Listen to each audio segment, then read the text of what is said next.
This happened in the fall of 2013 and it still messes with me. I was staying with my cousin Nate at a small rental cabin near a place called Dead Pine Hollow in Oregon. The cabin was deep in the forest, kind of hidden between some hills and surrounded by thick trees on all sides. You had to take a dirt road to even get to it. No cell service, no neighbors, just quiet wilderness. Nate and I were always close growing up. We were both into hiking, camping, and just being out in nature, so this trip was pretty normal for us, just a quick getaway for a long weekend to unwind. The first day we got there, we didn't do much. The drive took almost 8 hours and we were tired. We unpacked, made some food, and just chilled near the fireplace. Nate said he was going to go on a short walk before it got dark. I remember he didn't even take a backpack, just grabbed his hoodie and walked out the door. "Be back in a bit," he said. I nodded from the couch, half asleep already. About an hour passed. The sun started dipping behind the hills and the inside of the cabin got real dim. I noticed I hadn't heard Nate come back yet. At first, I thought maybe he was just enjoying the fresh air. He did that sometimes. But then it hit me that it was almost pitch black outside and he didn't take a flashlight or anything. Now, this area wasn't exactly Bear Central, but still, it was wild forest. Anything could have happened out there. So I grabbed my flashlight, my little day pack, and threw on my boots. The air outside was cold and still. No wind, no animals, just silence. I started walking down the same trail Nate had taken. It was barely a trail, just some flattened grass and a dirt path winding between the trees. I kept shining the flashlight around, expecting to hear him call back or something, but nothing. That's when I started feeling weird. You ever get that crawling sensation on the back of your neck like something's watching you? That hit me hard about 5 minutes into the walk. I stopped and turned around a few times just to check, but there was never anything there. No movement, no rustling, just the kind of silence that makes your ears ring. Finally, after maybe 10 minutes, I saw him. Nate was coming down the trail, walking fast but not running. His eyes were wide and he looked pale. I called out, "Dude, where were you?" But he just shook his head and said, "Let's go now." We didn't talk much until we were back inside the cabin with the door locked behind us. Then he finally told me what happened. He said he'd been walking down the trail just enjoying the woods when he saw someone standing behind a tree. Not close, and maybe 30-40 feet away. The man didn't move, didn't say anything, just stood there watching. At first, Nate thought it was maybe another hiker or someone staying nearby. But something about him was off. He was dirty, skinny, wearing torn-up jeans and a long coat that looked soaked and stained. And he just stood there, half hidden behind a tree, staring. Nate kept walking, pretending not to notice, hoping the guy would lose interest. But every time he looked back, the man was still there, still watching. He didn't want to lead the guy back to our cabin, so Nate waited behind some rocks until it got darker, then took a long way back. He said he lost sight of the guy after a while, but he didn't feel safe until he saw me with the flashlight. I asked him if he thought the guy was dangerous. Nate just said something's wrong with him. He wasn't just hiking. We tried to brush it off, told ourselves maybe it was a weird local or someone passing through. But we couldn't shake the feeling. That night we sat out on the porch with a small fire, drinking tea and just listening. Every little sound from the trees made us jump. Branches snapping, owls hooting, all of it felt louder, closer. Eventually we went inside and tried to sleep. I kept waking up, listening for footsteps. But the night passed with nothing more than creaky floorboards and wind against the windows. The next morning, we got up early and decided to do the big hike we had planned. A 6-hour round trip up to this overlook spot on a nearby ridge.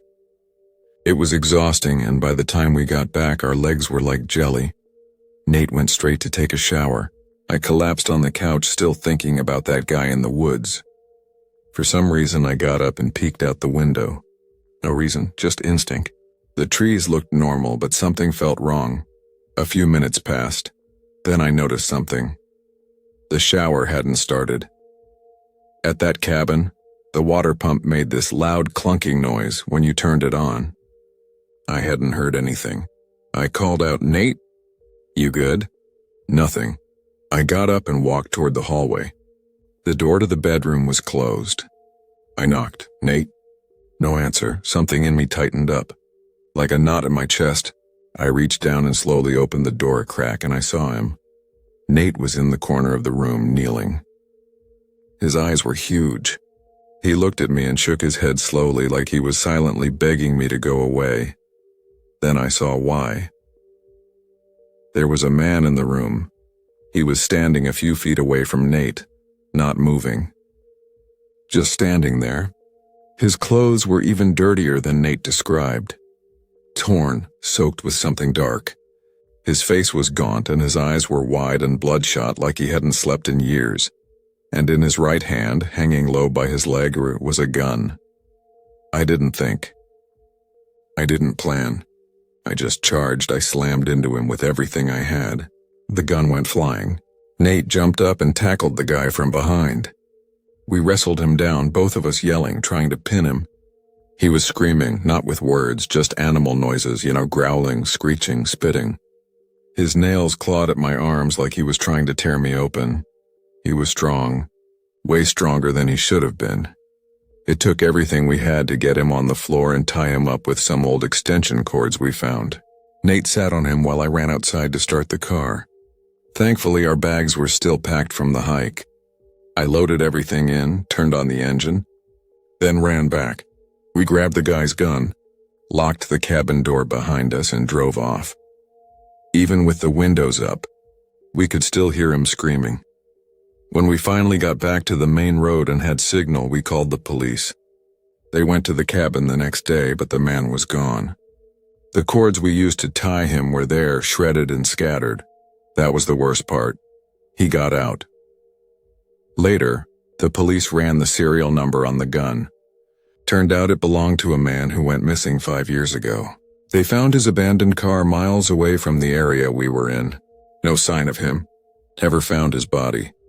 But based on our description, the man in the cabin didn't match the guy who owned the gun, meaning he probably took it from him. We still don't know who he was. The police think he might have been living out in the woods for years, hiding, surviving off scraps. But there was something else about him. Something not right in the head. Or maybe worse than that. Sometimes I think about how close we came to not making it out. If Nate had called me into that room like the man told him to, I would have walked in completely off guard. That could have been it. We don't talk about it much anymore. But sometimes, when I'm walking through the woods or even just alone at night, I swear I can still hear that scream, like it's still echoing through the trees. It was the fall of 2022 when I decided to take a trip to my uncle's old cabin. His name was Ron, and he passed away earlier that year. We weren't super close, but I always liked him. He was the quiet type, kept to himself, didn't talk much about his past. I guess that's part of why I wanted to go out there. He built that cabin himself years ago, way out in the woods near a tiny place called Red Hollow. It used to be a town, but now it's just a name on an old map. Nothing there but a few rotting buildings, empty windows, and trees swallowing everything up. Ron never brought anyone out to that cabin. I remember asking him about it once when I was a kid. He just shrugged and said, "Nothing left out there worth seeing." And that was it. He never talked about Red Hollow again. After he died, I found the keys in an old drawer. There was also a hand-drawn map and a note that said, "If you go, don't stay past 2 nights." That was it. No explanation. I figured maybe he just meant the place was falling apart or full of mold or whatever, but something about that note stuck in my head the whole drive up. The cabin was about 5 hours from where I live. The road to Red Hollow got worse the closer I got. Potholes, overgrown trees leaning over the road like they were trying to block me from getting through. My phone lost signal an hour before I arrived, which made me feel even more cut off. When I got to Red Hollow, I parked behind what used to be a gas station. The place looked like it had been dead for decades. Windows busted out. Weeds taller than my knees. There were maybe 6 or 7 buildings left standing, all leaning in strange ways like they'd start collapsing if you stared too hard. I grabbed my gear and followed the map into the woods. The trail was barely there, just a thin line of packed dirt winding through the trees. It was quiet. Too quiet. Not even birds. Just the crunch of my boots and the occasional creak of a tree swaying in the wind. I had that weird feeling in my chest like someone was watching me. You know that sensation when you're sure you're alone but your body tells you otherwise? That kind. After about 20 minutes of hiking, I reached the clearing. There it was, the cabin. It was smaller than I imagined. Just a little rectangle with faded wood, moss crawling up the sides, and a rusty tin roof. Vines clung to the corners like they were trying to pull the place back into the ground. The front door was slightly ajar, creaking back and forth in the breeze. I pushed it open and stepped inside. It smelled like wet wood and something else, something sour. The floor was covered in old newspapers, broken bottles, and trash.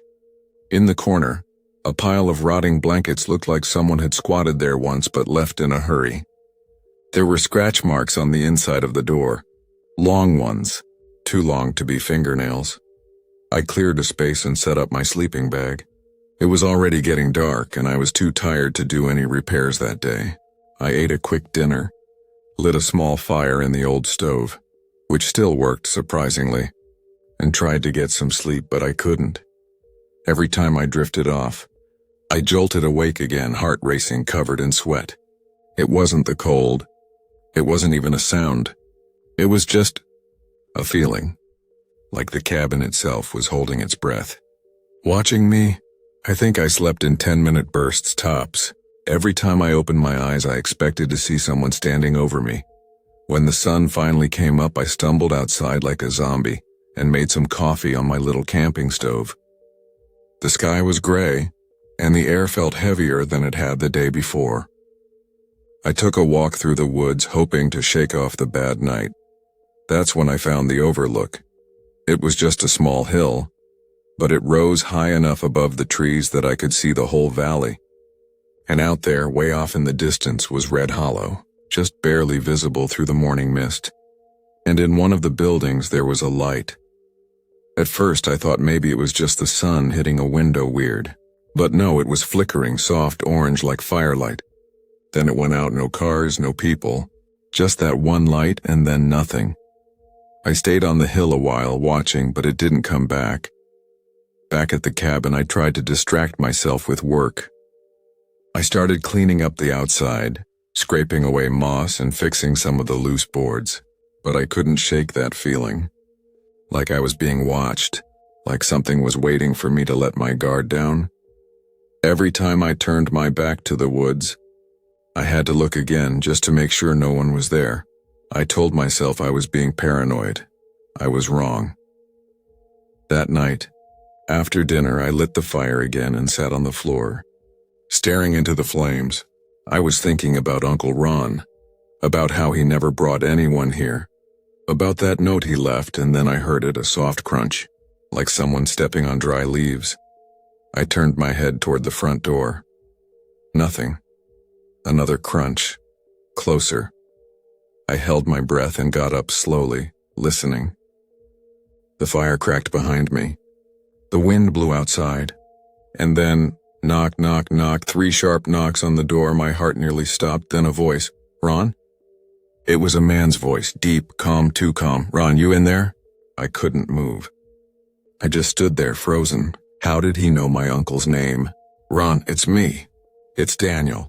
From the mill. You remember me, Daniel? My uncle never mentioned anyone named Daniel. I stepped closer to the door, careful not to make noise. Ron, come on, I came all this way. I just want to talk. The voice sounded friendly. Almost too friendly. Like someone pretending to sound nice. I know you're in there. I saw the smoke from the stove. I didn't answer. I brought something for you. Something you left behind. That's when I found my voice. He's not here, I said, trying to sound braver than I felt. He died earlier this year. There was silence on the other side of the door. For a long time, then the man spoke again, softer now. Oh, that's a real shame.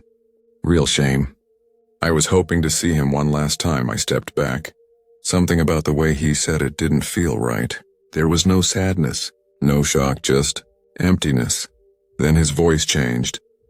Well, maybe you could let me in instead. I'm cold, and that fire sounds real nice.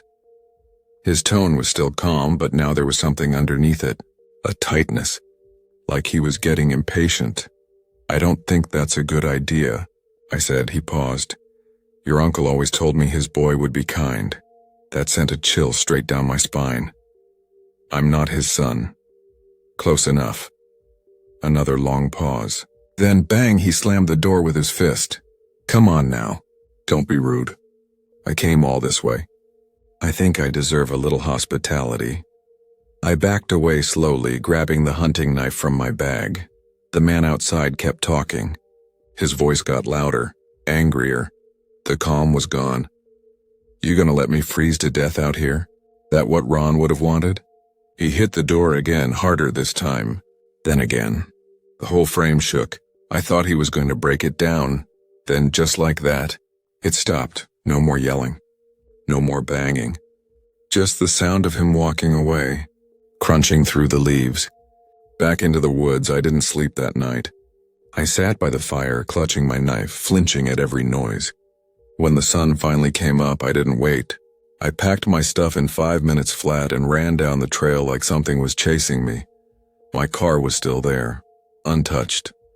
I jumped in, turned the key, and drove. I didn't stop once, not even to pee. When I got home, I locked every door and didn't talk about it for weeks, but here's the thing. Sometimes late at night, I think about that man. I think about how he knew my uncle's name, how he knew I was there, how he acted like he'd been waiting. And sometimes when I dream, I see the cabin again, but I'm not inside. I'm standing in the trees, and someone else is watching from the window. All right, let me tell you a story that still gives me chills every time I think about it. This happened back in the summer of 2018. I was 20 years old, taking some time off school to figure my life out. You know, that classic, just need to get away phase. I'd saved up some cash and decided to take a road trip across the U.S. Nothing fancy, just me, my old hatchback, and a bunch of random gas station snacks. Everything was going fine until I hit Virginia. That's where my Aunt Laura told me I could crash at her cabin for a bit. She said it was in a quiet area outside a small town called Pine Hollow. Up in the hills and near a patch of old forest everyone just called Black Pine. Not exactly the most welcoming name, but I was just happy to have a place to rest. When I pulled up, I was surprised.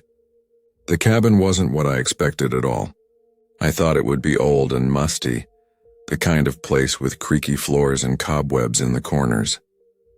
But no, it looked more like a mini Airbnb.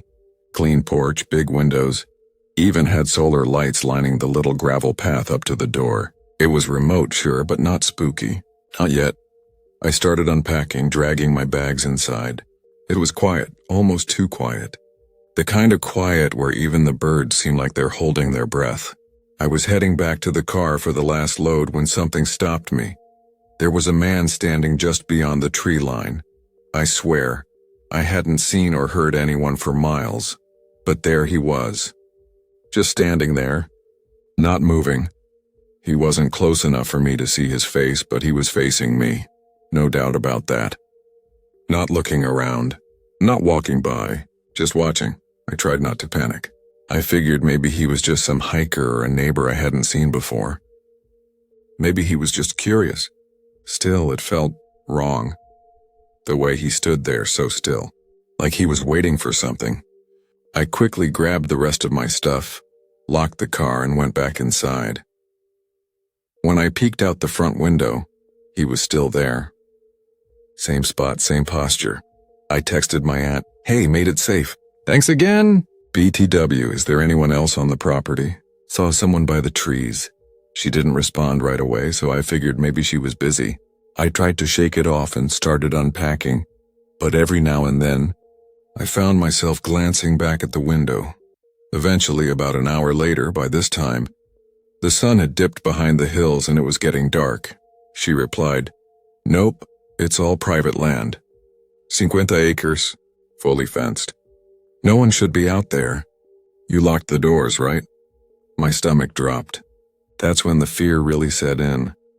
I closed all the curtains and locked every single door and window I could find. Still, I couldn't stop thinking about that man. Was he still out there? Watching the cabin from the dark? I wanted to believe he'd left, but I didn't dare check. To distract myself, I put on a movie. Some dumb comedy I barely paid attention to.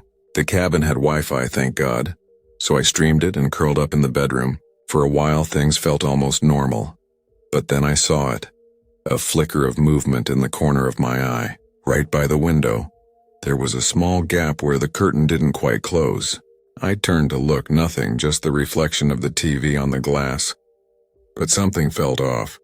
I stared harder. That's when I heard it. Footsteps. Running, fast. They passed the window and disappeared into the woods behind the cabin. My heart started hammering in my chest. I jumped up, slammed the curtain shut, and grabbed my phone. I called my aunt first, don't ask me why. She answered groggily like she'd fallen asleep already. She told me to call the cops immediately, so I did. A sheriff's deputy showed up about 25 minutes later. Not bad considering how far out I was. He was polite, asked me a few questions, walked around the property, shined a flashlight into the woods. But there was nothing. No footprints, no guy. No sign that anyone had been there. The officer told me it was probably just some drifter who wandered onto the land and spooked himself when I saw him. "You're probably fine," he said, though he did admit that someone being out there wasn't normal. Still, when he left, I felt even more alone. I couldn't bring myself to go outside to leave. The thought of walking back to my car, crossing that dark yard, possibly with someone hiding just beyond the trees. No thanks, instead I stayed up. All night I kept walking the halls, checking each window, turning lights on and off. The hours crawled by. Midnight came and went. I told myself I'd go to bed once I felt safe, but that moment never came. Eventually I couldn't stay awake anymore. I locked myself in the bedroom, one of those simple push-button locks, and lay down, hoping that maybe the worst was over. I must have dozed off around 2:30 or 3 a.m., but I didn't sleep long.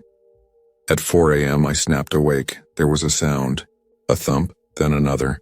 Not loud, more like something bumping against the far wall of the cabin. I held my breath and listened. The wind had picked up outside, howling against the thin windows. But this sound wasn't the wind.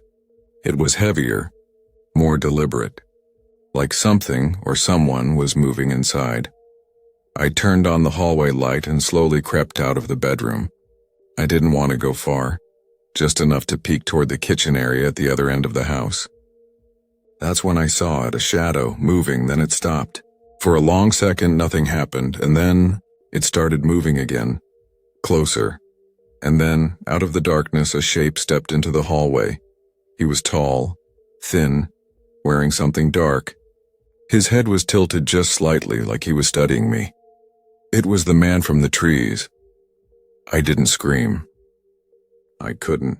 My throat closed up. I turned and bolted back into the bedroom, slamming the door and pushing the lock in with a loud click. Silence. Total, crushing silence. I stood there, not breathing, listening for anything. My heart was pounding so hard I thought it might give me away. Then came the footsteps, slow, heavy ones, moving toward the bedroom door. They stopped right on the other side. He just stood there. I couldn't move. I couldn't call for help. What if he heard me whispering into my phone? What if that tiny lock didn't hold? I made a decision. Probably the craziest one I've ever made. I grabbed my car keys, opened the bedroom window, and climbed out. The night air hit me like ice. I hit the ground hard, scraped my knee, but I didn't stop. I ran to my car, hands shaking, jamming the keys into the ignition. I peeled out of that gravel driveway so fast I nearly hit a tree. The cops came back later. They found the window on the far side of the cabin had been forced open. The lock had been broken, maybe before, maybe that night. The back door was also cracked, as if someone had been testing it. But what made my blood run cold was what they found inside. The bedroom door was wide open. That little lock? Useless, he could have come in at any time. I think about that moment a lot, how long he waited out there watching. How he moved so quietly. How he somehow knew when I let my guard down. The weirdest part?